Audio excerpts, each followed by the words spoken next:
Okay, who here hasn't been to space? What? You better not throw up on my ship. Approaching jump in 3, 2, 1. The Lucasfilm, Star Wars, something that I have been talking about for, I'm a big fan of Star Wars. And one of my biggest issues with Lucasfilm is that they don't have their ear to the ground when it comes to the fans. And so they came out and they are saying that they are... let's see, it says Lucasfilm isn't rushing to release the next Star Wars movie installment anytime soon because the company is now reportedly focused on getting it right. Really? No way. I think I'm going to use this as an example because you just brought it up, and that's Andor. And this is going to be my little mini Star Wars rant. You said Andor, and you said that everybody's loving these last few episodes of Andor. And for me, Andor might look like Star Wars, but it does not feel like. And this is my personal opinion. I don't know if you're rocking with Andor, you're vibing with Andor. That's cool on you. If you don't, that's great on you too. It does not feel like Star Wars to me, and the reason I say that is because if it's supposed to be a connection to Rogue One, that's where this is leading to. We're gonna time jump in the next season, and the next season we're gonna time jump in that, and we're gonna lead right into Rogue One. My thing with that is, if this is supposed to be connected to that, within Rogue One, we are still talking about, the Force is still talked about. Mm-hmm. Heavily. The Jedi are still mentioned. And I'm not saying I have to have lightsabers and the Sith. I don't need all that. I loved Rogue One. Even before Vader showed up, Rogue One was still, it was amazing. It was amazing. I didn't have to, you take Vader out, to me, it's still amazing. Now that last scene, that tops it. But if you take that scene out, that film is still a good film. Still a good Star Wars film. But they at least talk about the Force and things like that. But then you take it over, you look at Tales of Jedi. You look at the stories being told, even though some of these are stories that we've already been introduced to, you look at these stories we got further, like Star Wars is, to me, I'm going to take it from what George has always said. It's poetry, it's rhythmic, it's supposed to rhyme. Mm-hmm. And when you watch Star Wars, it does rhyme. When you watch episodes 1 through 6, it does rhyme. Mm-hmm. Clone Wars, the animated series, and Rebels, the animated series, it rhymes. Tales of Jedi, it rhymes. It does. Mm-hmm. It's poetic. Yeah. Like, just watching, when you're watching Ahsoka, when you're watching Anakin, like when she's talking to Anakin and she tells him, or when they're training, and Anakin walks in on her training, and Obi-Wan's like, oh yeah, she's doing really good today, and then Anakin's kind of like rolling his eyes, like, because he's scuffing at the training that they're putting her through. So he goes up to her at the end, and she's like, I've gotten really good, and blah blah blah. He's like, okay, yeah, right. Do you want to go do some real training? You want me to teach you how to actually survive? And so they go and they train, and she's doing the same things, but she's doing it with the clones. Right. And you find out she's out for an hour at one point in time, and then she gets up, and Anakin's like, again, and he, and then as the little time jump that you go through there, and you see her do this one move, it's the same move she did to survive when Order 66 happened. She did that jump spin when all the clones were shooting on her. She did that jump spin. It's the same move Anakin taught. It's poetry. It fucking rhymes. It all goes together. It goes together, and that may be small to some, but as a huge Star Wars fan, I appreciate that. No, that's what I want in my Star Wars content. Right. But if you're good at creating a story, right? I can look and see your entire story everywhere. If that makes any sense. Like you said, you see that move. Signature. Oh, that's when that happened, right? No, it's signature result. Things just make sense. Yeah. Things just, there's a reason everything is done. I hate to throw it to One Piece, but I have to. Man, it's one person been writing the story 25 years. I can look anywhere. I can look 25 years ago, and things are still being referenced. Like oh, that happened then, so it will happen now. Star Wars, you can do that. It's a flowing, breathing, organic story, right? And so much attention to detail is played, where I feel like that's one of the things they're kind of missing now, especially with the last 3. That felt like a Star Wars fanfic. Felt like it was within the Star Wars universe, right? We're using Star Wars characters, but this seems like when you can tell someone else made it. You know what I'm saying? And obviously the things they've done that are closer to the Star Wars narrative, the storyline, the attention to detail, they're praised. These are series that work. The Mandalorian works very well. And the reason Mandalorian works very well is because what we just talked about with Charlie Cox, how he is training for a role, they're going to have writers and people involved that are directing and everything that actually know the character, that love the character. Story. The reason Tales pops, and for me personally, Andor doesn't, is because when Dave Filoni, you have George, he's studied George. They still talk. I watched a video. This blew my mind. It was about 25 minutes of George Lucas talking at his team is around a table. And obviously, out of respect, let's say you were addressing all of us in a meeting, I'm going to watch you, right? I'm going to hear what you have to say and respond. You know, Dave Filoni was doing the whole time on George's right. Taking notes, writing I'm sure. every fucking thing he said. Yeah. And like that, to some people that would seem disrespectful, like, hey, the man is talking, pay attention. But George Lucas knew Dave loves this story. And knows these characters. And anytime that he puts his hands on these characters, name a Dave project outside of Bad Batch that didn't pop. Well, and I'm sure for Bad Batch, for Dave Filoni just being a Star Wars fan, and this is a good Star Wars series I'm doing, I'm sure he had a lot of fun with it. And it's accurate. It's just episodic and not a thing. But that's what I'm saying. When you look at Tales of the Jedi, and especially like Ahsoka's episodes are great, they're good, but Dooku's episodes, that arc that we got with Dooku, again, these are things we knew, but they played further on it. Like when watching the first episode of him and Qui-Gon in the village, and he's younger. He's not as old. He's younger. Qui-Gon's obviously still his Padawan there.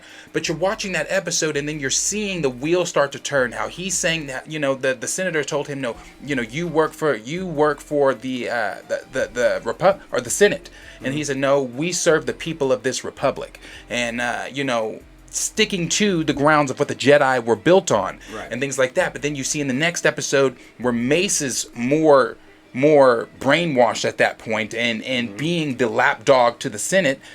Dooku's questioning everything. Well, why did this happen? Why did you and Master Cartry not go alone? Or, you know, all these things like that.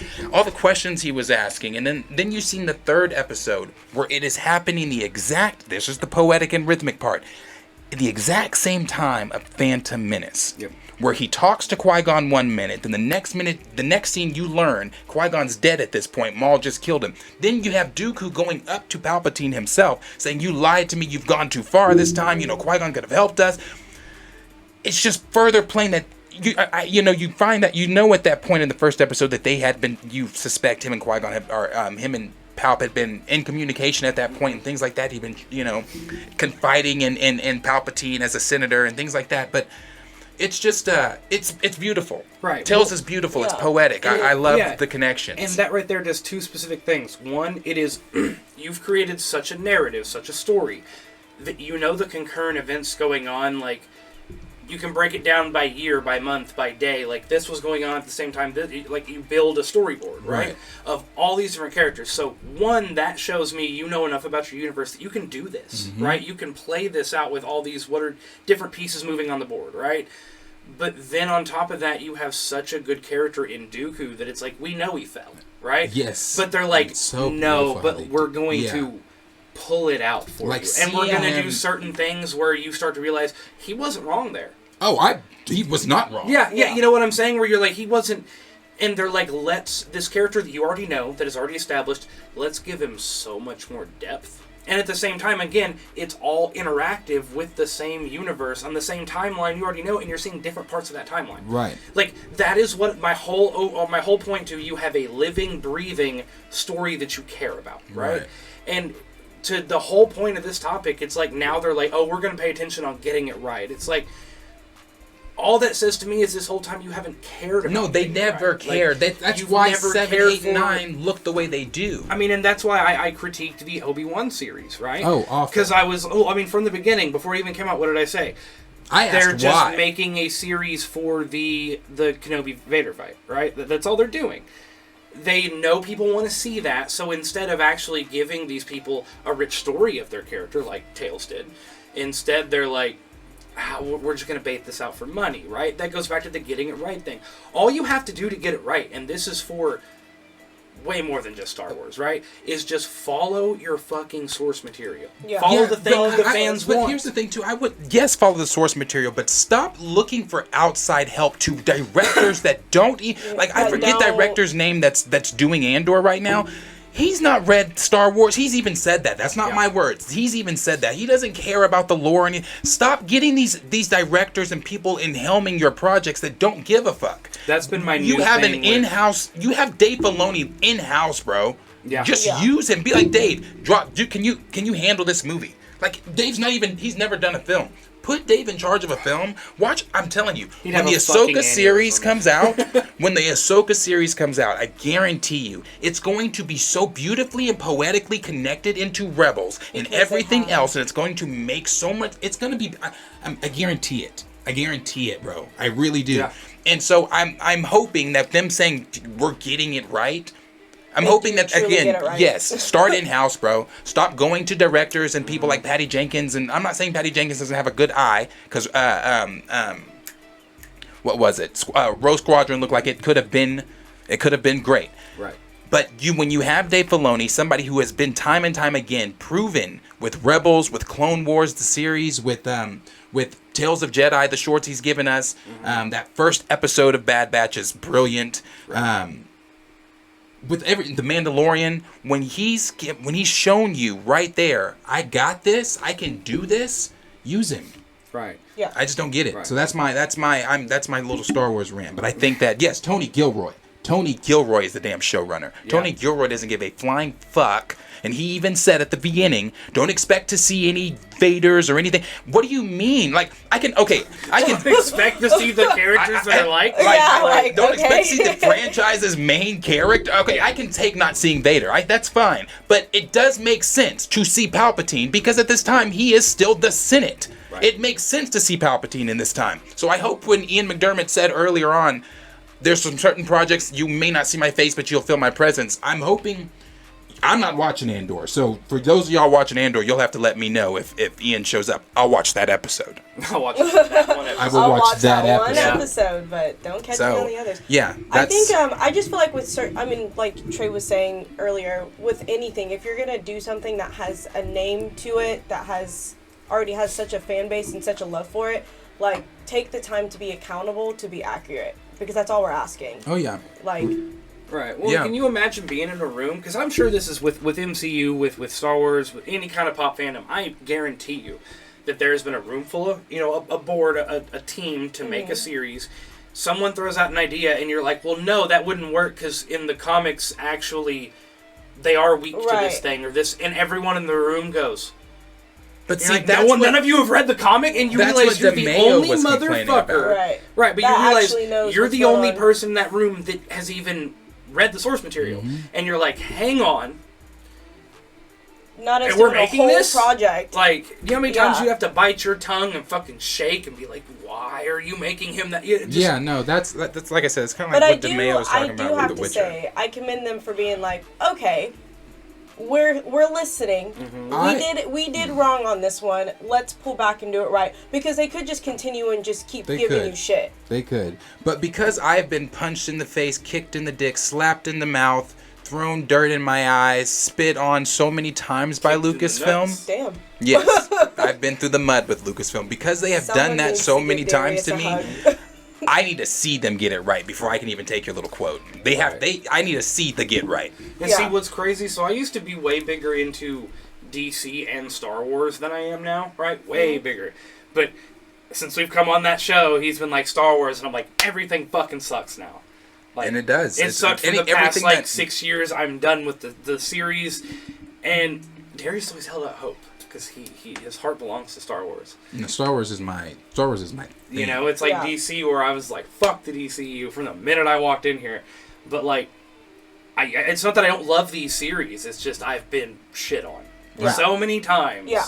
And I'm not even gonna get. You know how many times I said bullshit watching Film 9 in the theater? I mean, you're pulling a you move. Like when we left, my in-laws who went with us were like, "Did you like it? We really liked it." And I was like, "Fuck that film." Yeah. No. You're not a Skywalker. Those are all terrible. But I'll also say the last thing too here, and this is a whole nother conversation, so we're not about to go into it. But Kathleen Kennedy, that's the issue here. That's the issue here. I don't know how many times Kathleen Kennedy has blocked or had creative differences with directors. Like, remember when the Game of Thrones directors were going to come in and do they were supposed to do the next the next 3. They were going to do 7, 8, 9. Remember that shit? But Kathleen Kennedy and them had creative differences. Mm-hmm. Yeah, yeah, she's got to go. mad. I don't know if you finished your Game of Thrones watching yet, but Not yet. I'm pretty mad at those directors, so they can do whatever the fuck.